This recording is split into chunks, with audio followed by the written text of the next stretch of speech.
will be placed on us in serving the American public in search of quality leisure time and recreation.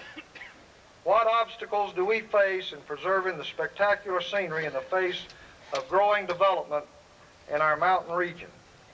These are just a few of the questions we must seek answers for as we contemplate and celebrate the wisdom and the inspiration of those who got us this far, those who are responsible for what we see today. We must build on and, if possible, improve on this great legacy as we pass the torch to the next generation. First, however, we have a number of special platform guests with us today, and I would like to recognize them at this time.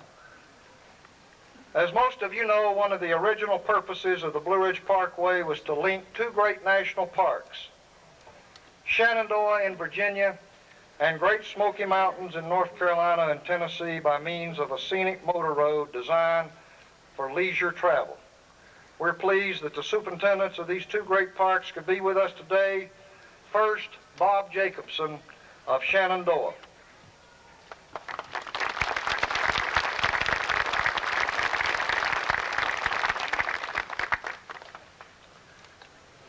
My friends, it's so nice to be here with you to help you celebrate this 50th anniversary day. I grew up myself in western United States and began my career with the service serving in large natural areas.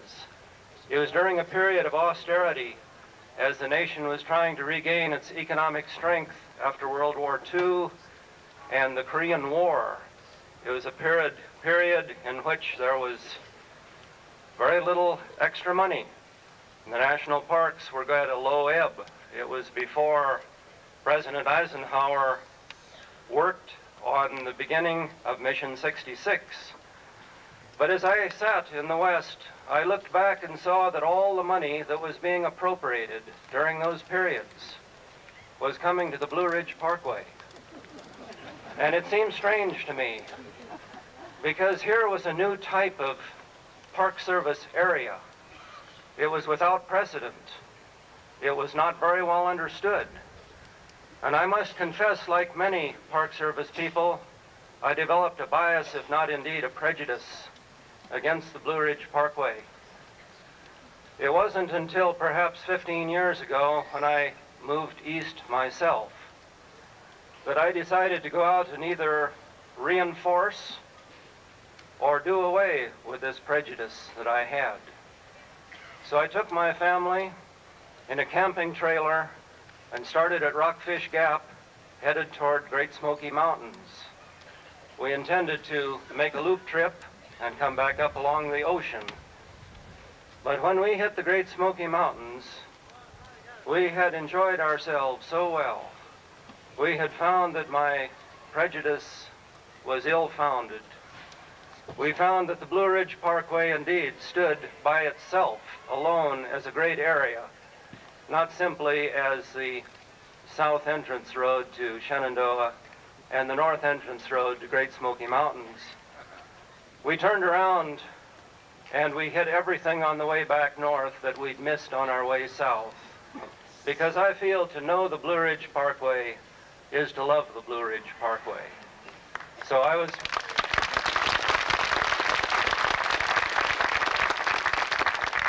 very pleased, therefore, when I moved to Shenandoah National Park and took my place with the superintendents of Blue Ridge Parkway and Great Smoky National Park, thinking that all three of us reinforce, supplement one another in the opportunities that we offer to the American public. And it's a very great pleasure for me to come here today, make my public confession, and to wish you all well in this 50th anniversary celebration.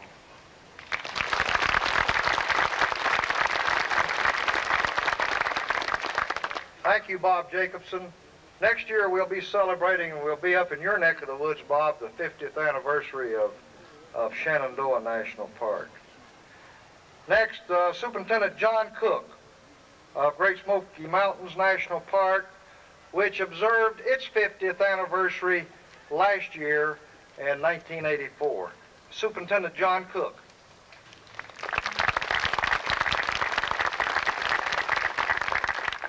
Thank you, Gary. Like my friend and colleague, Superintendent Jacobson, I came from the west to the east. I will not make a great confession to you today, but I will say I did know in advance of Superintendent Jacobson why all of the money was going to the Blue Ridge Parkway once I met the superintendents that have served on that parkway over the years. You can see why on the very front row. Only in America can we get together on such an occasion to celebrate such an important thing, an event, a truly American idea, a parkway that, as Bob says, stands on its own rights, linking two crown jewels of this great nation. We celebrated our golden anniversary at the Great Smokies last year. We're proud to be here, wish you all a happy birthday, and we look forward to joining Bob at Shenandoah next year. Happy birthday, Blue Ridge Parkway. Thank you, Superintendent Cook. We have some others on the platform that we would like to introduce to you.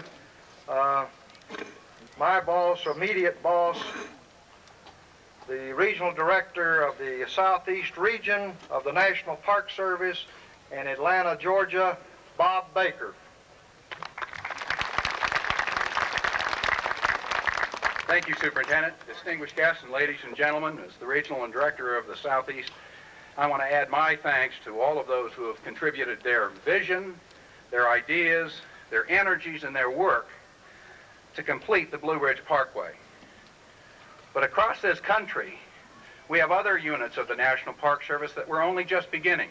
Right over the hills, there is a new parkway, the Foothills Parkway, which we're just beginning. And I hope 50 years from now that folks sitting here and other people in this country will have a chance to celebrate their 50th anniversary in an equally successful way. But what I want to do, ladies and gentlemen, in addition to complimenting those who have worked so hard in this parkway, I want to compliment those people who have worked so hard on this celebration. All of the people that have joined together, the states, the communities, and particularly the staff of the Blue Ridge Parkway, and you in particular, Gary Everhart, for the tremendous celebration. Thanks, everyone.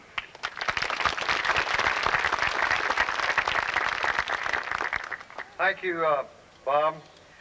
Next, we have with us the supervisor of the U.S. National Forest in North Carolina, George Olson.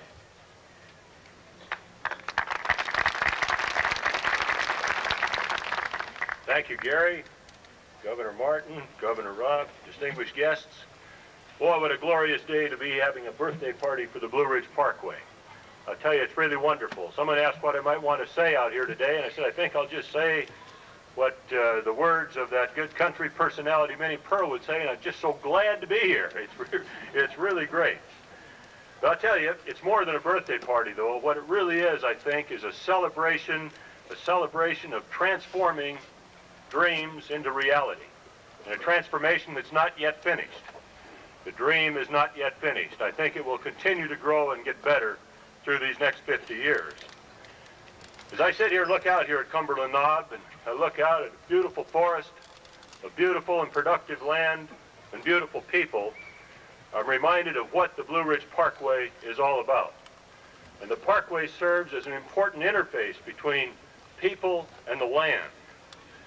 It provides pleasure and renewal of spirit to millions and millions of people every year as they experience the glory of the land and its people and what the land will provide. I think the dream of the visionary leaders of 50 years ago could not have been a reality without the dedication, skill, hard work, and cooperation of these people. Local government, state government, federal agencies, people from those places, contractors, the men of the CCCs, and finally, the dedicated and skilled workers from Virginia and North Carolina. The U.S. Forest Service is very proud of the very small role it has played in the Blue Ridge Parkway. Nearly 50 years ago, we committed ourselves to work together with our friends and our colleagues in the National Park Service to maintain and enhance scenic and aesthetic values and to jointly consider the recreational attributes along the parkway. Today, that spirit of commitment to common goals is evident as you travel through the 4 national forests that are along the Blue Ridge Parkway: the Jefferson, the George Washington, the Pisgah, and the Nantahala National Forests. As you travel along these roads and you see the system of national forest wildernesses, the campgrounds, the picnic areas, the trails, and the natural beauty of the land, I think you'll agree that that commitment is in fact paying off for us. And I want to say that the commitment to those common goals between the Forest Service and the National Park Service will remain. It will continue so that the beauty of those 190 miles of the Blue Ridge Parkway that travels through those 4 national forests will continue to be enhanced and to improve throughout the future. So, Gary, Bill Mott, other friends in the Park Service, we of the U.S. Forest Service just want to say happy birthday, Blue Ridge Parkway, and we hope the next 50 years are even more glorious than the first.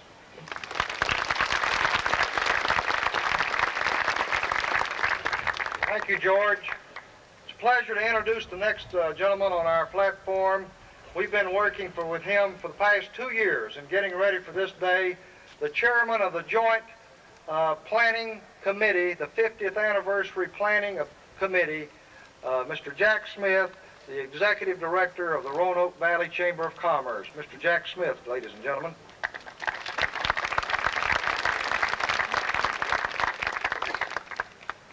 Governor Martin, Governor Robb, Senator Byrd, Mr. Roosevelt, former superintendents, distinguished guests, one and all.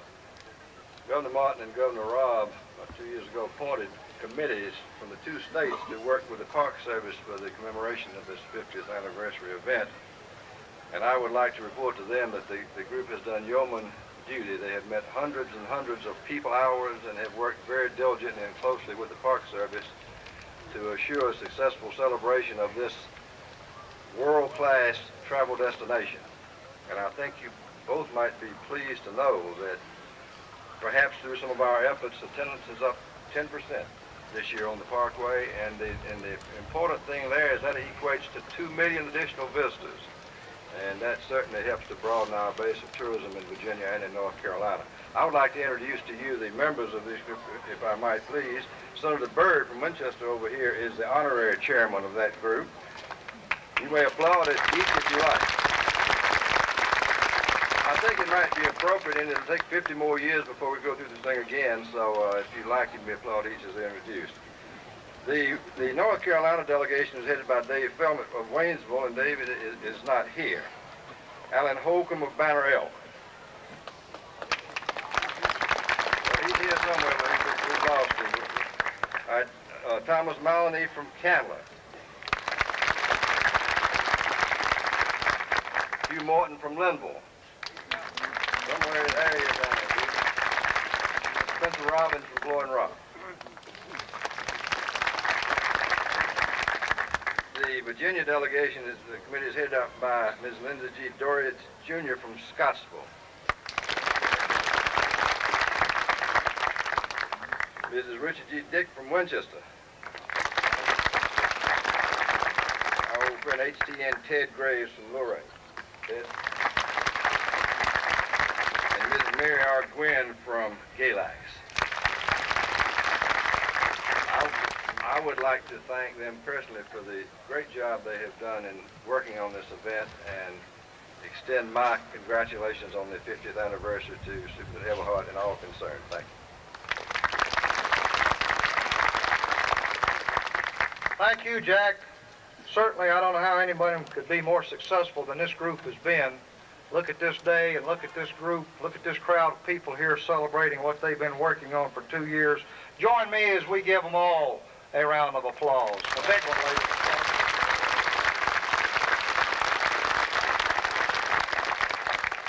We have some other guests up here we'd like to recognize at this time. Mr. Tom Doughton, grandson of Robert L. Doughton, a former congressman who was a great friend of the Blue Ridge Parkway and did many and wonderful things for some 42 years. And Tom Doughton, would you please stand up, please? Jim Bishop, representing the Governor Martin's Western office in Western North Carolina, Jim Bishop. Secretary Tom Rhodes, Secretary of the North Carolina Department of Natural Resources and Community Development. Secretary Rhodes. We also have in the audience Mrs. Franklin Delano Roosevelt Jr. and out here today, and Beverly Byrd.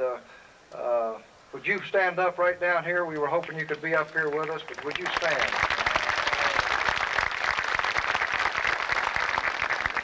In a few minutes, I'll be introducing the other people on the platform who will be taking part in this program.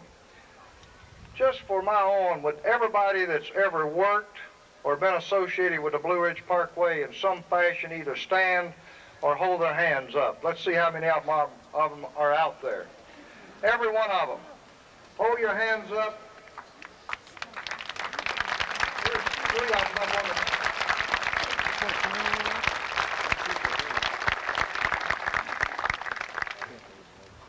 I'd like to ask you at this point to step back in time with me, back to that day on September the 11th, 1935. Some of those people that just stood or held their hand remember that day. Certainly Sam Weems up here remembers it very well. When construction on the Blue Ridge Parkway first began. To borrow half a phrase from Charles Dickens, it was the worst of times. The nation was locked tightly in the grip of the Great Depression. If you had a few $100s in those days, which most people didn't, you could buy a car.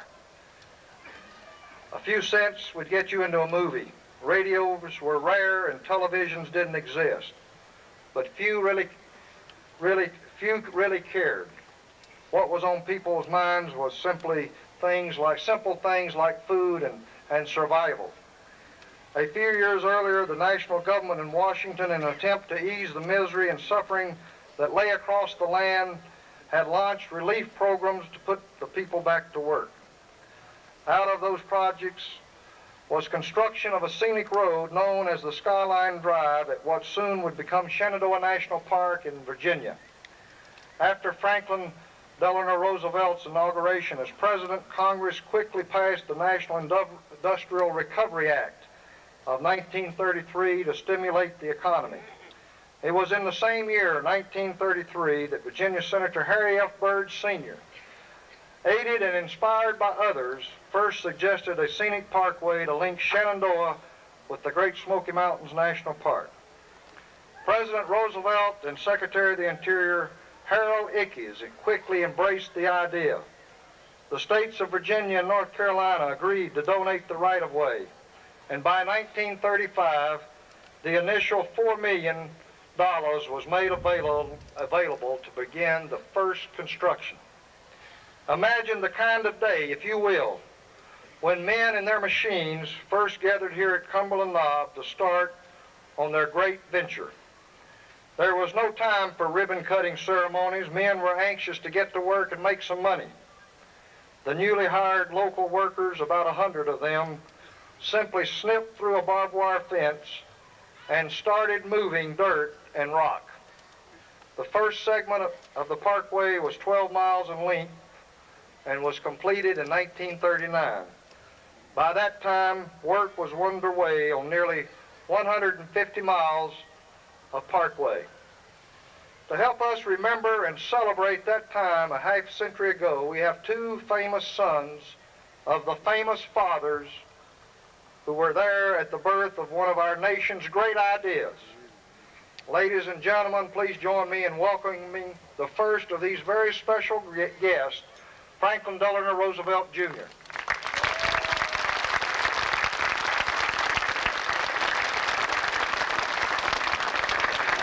Thank you very much.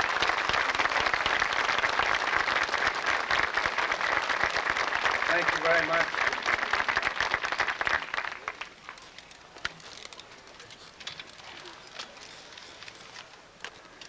I think it's protocol to address the governor of the state in which we happen to be at the moment. So first, Governor Martin, I I'm particularly glad to see you because you also are a graduate of the House of Representatives, as I was.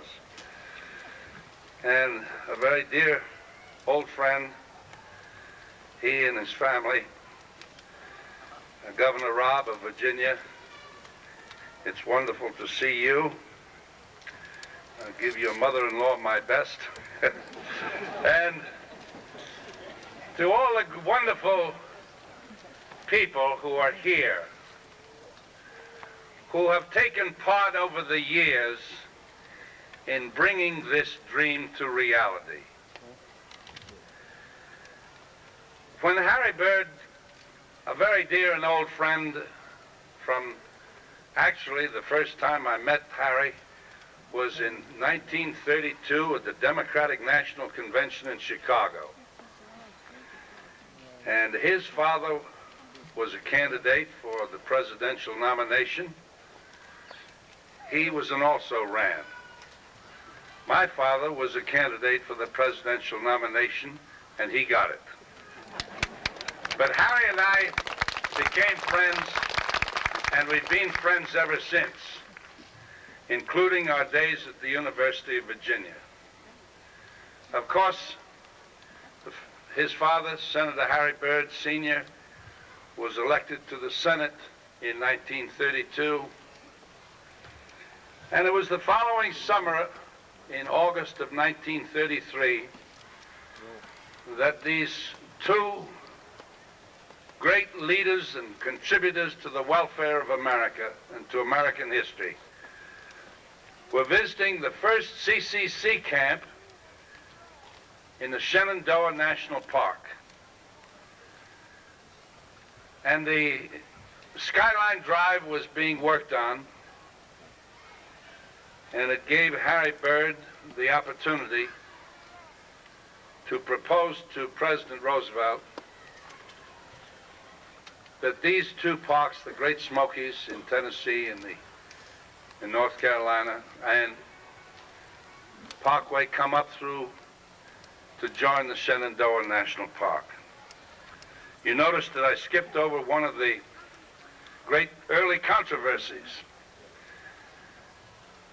There was a route proposed when the first proposal for a Blue Ridge Parkway was made back in 1890. Then there were several other routes proposed. And then in 1933, the Tennessee delegation in Congress thought it ought to go through Tennessee on leaving Virginia. And the North Carolina delegation in Congress was convinced it ought to go through North Carolina on leaving Virginia. Well, you know who won the controversy. I must say that I think that Josephus Daniels, who had been the Secretary of the Navy during World War II when my father was the Assistant Secretary, had considerable influence. Bob Doughton, the great North Carolina congressman who was chairman of Ways and Means, also had an important role in the decision that was ultimately made by Harold Ickes. Time has healed those wounds. And today, 19 million Americans a year, and this year will probably go over 20 million Americans, will visit this great eighth wonder of the world. Last night I met two young French engineers who could speak very little English, but they had come to this country to study the engineering marvels of this great Blue Ridge Parkway. I think back to those days in 1935 when the first shovel went in, to the days of the CCC camps when boys from all over America came to learn responsibility, how to get up in the morning and go do a day's work, how to drive a dump truck, how to drive a team of mules with an earth-moving shovel behind them. They learned a skill, they learned a trade. The men of the WPA, the engineers and the designers of the PWA. This Parkway began as a program to give jobs to the American people of this area. And of course, in the long run, to bring the tourist trade and the economic benefits that this Parkway has brought to the western parts of Virginia and North Carolina. Yes, in those days it was a dream, but it was an inspiration to all of you in this audience who put a shovel in the ground as this Parkway, this dream became reality. Many of you have gone out as a result of your experience to become successes in many walks of life in this great and wonderful land of the free and the home of the brave. Let us never forget that our fathers could dream, that we have benefited from that dream.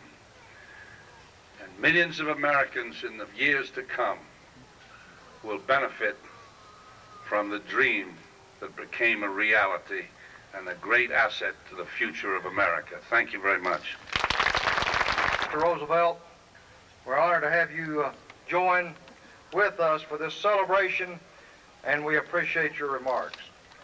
It is now my privilege to introduce the second heir to a famous name, who in his own right carried on the tradition of distinguished service as a longtime United States Senator of the Commonwealth of Virginia, Senator Harry F. Byrd, Jr.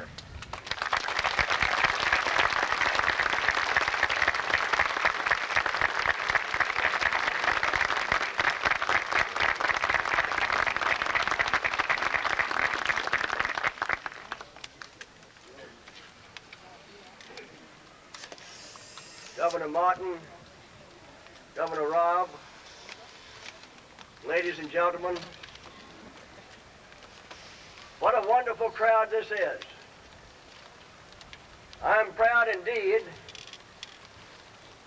to be today at the boundary of two great states, North Carolina and Virginia.